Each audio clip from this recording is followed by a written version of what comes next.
Sin isn't really what you think it is. You see, the thing that you do outside of yourself, of which you think it is sin, whether it be fornicating, doing drugs, whatever the hell it is, it is done in the world of effect, meaning it has already happened. You see, sin is conceived in you. It's not conceived outside of you. It's all about your state of being, your state of consciousness, you see. For example, yesterday I made a message about the prodigal son. What was the prodigal son's sin?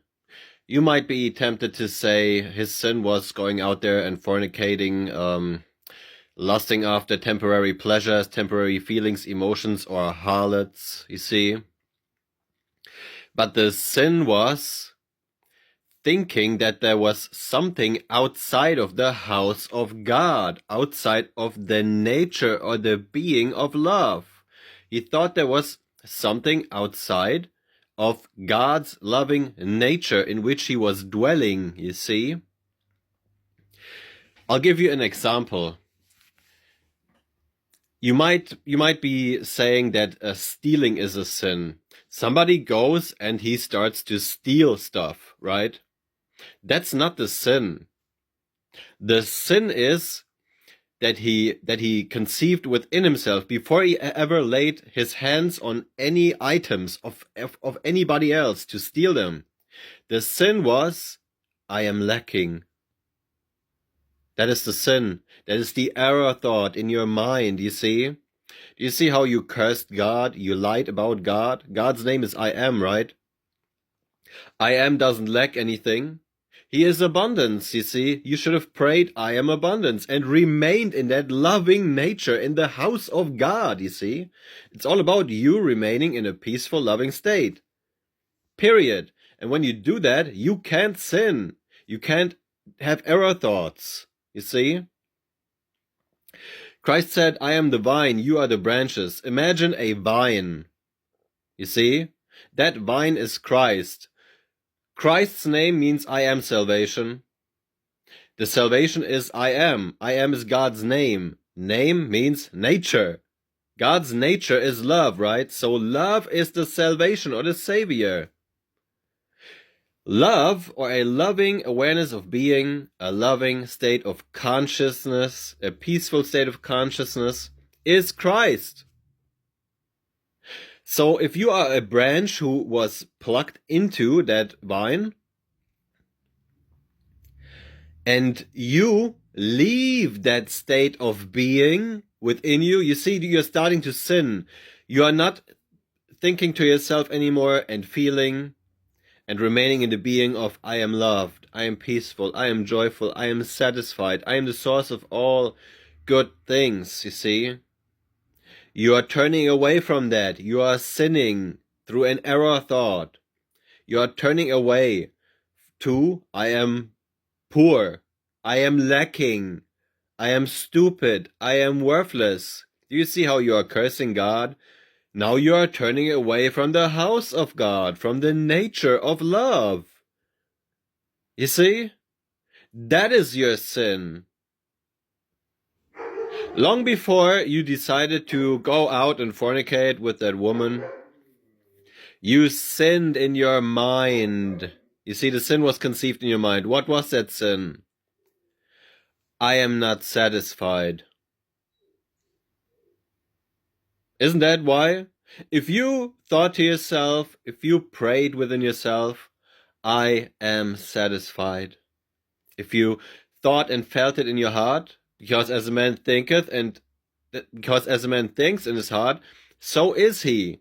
That's how his experience is going to be. So if you think to yourself feelingly, I am satisfied, you see, if you embrace that being, that state of consciousness, and embody it, then are you ever going to lack anything? Are you ever not going to be abundant? Are you ever not going to be satisfied? Do you see how you are staying in the house of the Father, just like the prodigal son in the beginning was in that state, in that loving state? But then sin entered into him, an error thought, and he believed it. He was drawn away by and enticed by his own lust, just like the scriptures say.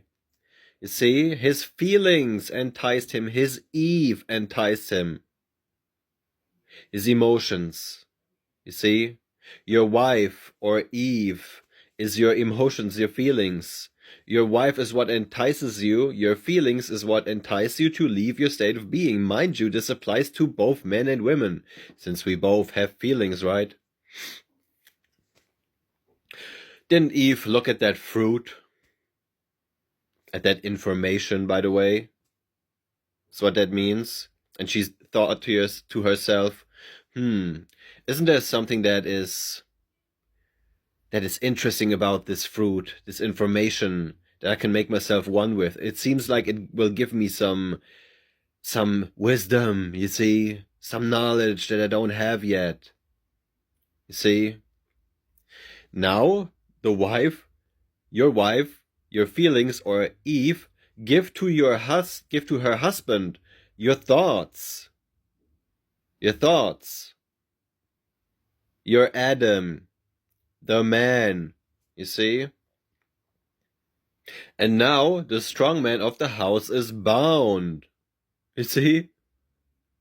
The man used to be faithful and confident. Now, because his feelings are enticing him, he starts to waver, to sin, to sine wave. You see? He starts to become double-minded. You see?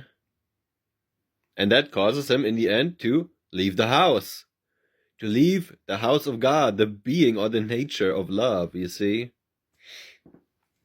Let's take a look for a second at the book of Job. In the book of Job, chapter 2, verse 9 to 10, we read about Job's wife, or we read about the confrontation between Job's wife and him, you see?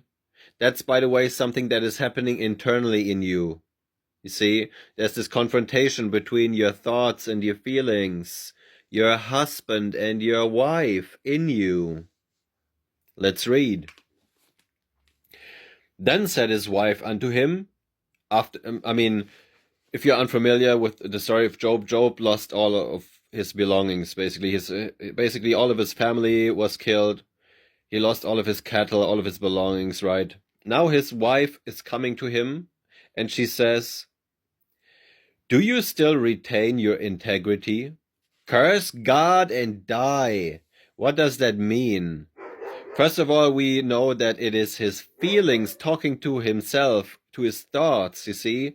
Do you see how your wife is trying to entice you? Your feelings, your emotions are trying to entice you to leave the house of God, the peaceful, loving state of being of love. You see? She is saying, your feelings are telling you, curse God and die. To curse or to blaspheme means to lie. So she is trying to get you to lie, to blaspheme God, love. How do you do that within yourself? And die, by the way. Die means to psychologically suffer, you see? So how does it look like in you? Your wife, you see, is trying to entice you to make yourself one with the fruit, with the sin, the error thought. The error thought is, I am doomed. I am lost. I am powerless. I am abandoned by God. That is what his wife is trying to get him to believe, which is cursing God. God's name is I am, right? She is trying to get him to lie about I am by thinking and feeling within himself. You see, the husband and the wife agree. That is how sin comes into being. Your thoughts and your feelings agree on it, on the sin, on the error thought. You see, on the error thought. And then they make themselves one. Just like a physical man and a physical woman come together and create a child, that is the same way that your thoughts and your feelings come together, your husband and your wife, to agree and to have a child. And that child is your experience that you have to live out in the physical world, you see? She's trying to get you to curse God's name, his nature. God is, I am loved, I am peaceful, I am joyful, I am powerful. You see? God is not, I am useless, I'm stupid, I'm doomed, I'm alone, I'm lost. You see? Do you see the cursing, the lie, the blasphemy, the lie? You see? But he said unto her, verse 10, you speak as one of the foolish women speaketh. Okay, that's, by the way, happening in you, regardless of whether you are a man or a woman. Now you are saying to your wife, you are rejecting her foolishness, you are rejecting the foolishness of your feelings, you see? What? Shall we receive good at the hand of God, and shall we not receive evil? In all this did Job not sin with his lips. You see? He put his feelings into their place. Now, why are the feelings so easily, why do your feelings, your emotions so easily get beset by sin, error, thought, of the feeling of, man, I'm doomed, I'm lost, and so on and so forth, you see? Because the woman is the weaker vessel. Your feelings are the weaker vessel, you see? That is why God established the man, or the thoughts, right thought, as the head over your wife, over your feelings, your emotions, you see? Do you see how sin is just internal? It's internal. It's you thinking wrong. It's you having error thoughts about God's name or his nature. You see? It is making yourself one. It is making your thoughts and your feelings one with a error or deaf thought. What is deaf? Deaf is the carnal mind, the flesh mind, according to Romans chapter 8, verse 6, right? The carnal mind is deaf. He is Satan. He accuses you. I am worthless, I'm stupid, I'm powerless, you see? You see? Those are his accusations. Is that not what is going on in your mind? From time to time when Satan approaches you and tries to tempt you, do you see how the temptation is not what you do outside of yourself? It is to leave your peaceful, loving state of being. Your peaceful, loving, joyful state of being. That is what Satan, or the carnal flesh mind, is trying to entice you out of. And who does he approach? Whom does the serpent in the Garden of Eden approach? Right, Eve. Your feelings, you see? You see, the story of the Garden of Eden is simply about your consciousness. The garden is your consciousness. Eden is its peaceful, loving state of being. So a peaceful, loving consciousness is the Garden of Eden. In the Garden of Eden, in your consciousness, we find I am, the awareness of being, which is God. Whatever you are aware of being is drawn unto you. That is what Job also finds out. In Job chapter 3, verse 25, he says, for the thing which I greatly feared is come upon me, and that which I was afraid of is come unto me. You see? And in that consciousness, in that garden, you have an Adam and an Eve, a man and a woman, your thoughts and your feelings. You see? Your awareness of being is keeping watch over your thoughts and your feelings. You are the observer of your thoughts and your feelings. You are not your thoughts and your feelings. You are the observer. Isn't that so?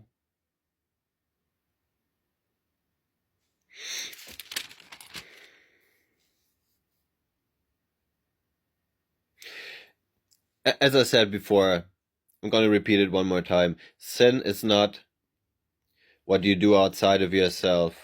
Sin is error thought that tempts you to leave that peaceful, loving state of being. That's it. You think when you stole or when somebody steals that is the sin. That is not the sin. The sin is I am lacking. You see? You see how it's all in you? You see, the world of cause is in you. The world of cause is the mind, also called in the scriptures the kingdom of heaven. You see? That is where your experiences or children are conceived. Because your thoughts and your feelings, your husband and your wife agree on them, and then they have a child, an experience which is birthed into the physical world. Just like a physical woman who has conceived with a man, the man's seed is in her, the seed, the thought, the word is in her womb, in the feelings. You see? And then she gives birth to the child. Now the child is manifested out of her. You see?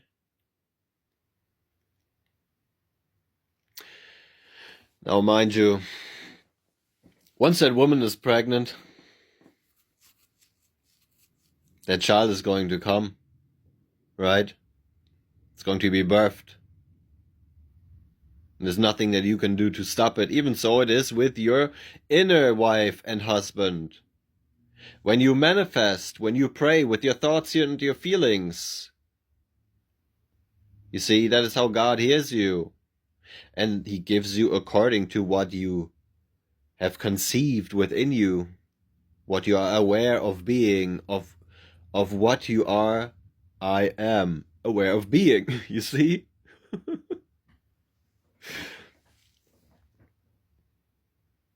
You see, once the manifestation is out of you, once the child is out of you, you have to experience it. Your free will ceases to exist in the physical world. Because whatever you do, whatever you experience in the physical world, it was already conceived in you. I'll give you another example. You think and feel, you see, your husband and your wife agree within yourself, I am worthless. Now, because your husband and your wife agreed, you thought it and you felt it. You see, you created that child. Now, in your physical experience in the physical world, what is going to happen?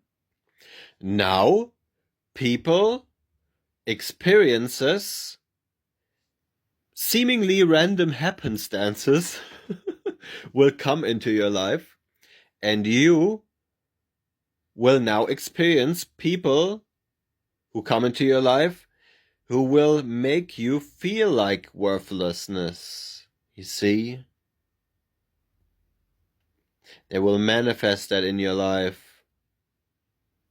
Now you experience the child or the sin that you had conceived produced death, right? The wages of sin are death. Sin is the error thought you had in your mind that your husband and your wife agreed upon. Now you experience the death, the psychological suffering induced by having made yourself one with that sin, that error thought. You see, now you suffer, I am worthless. Do you see? So I hope that gave you a greater understanding of what sin actually is.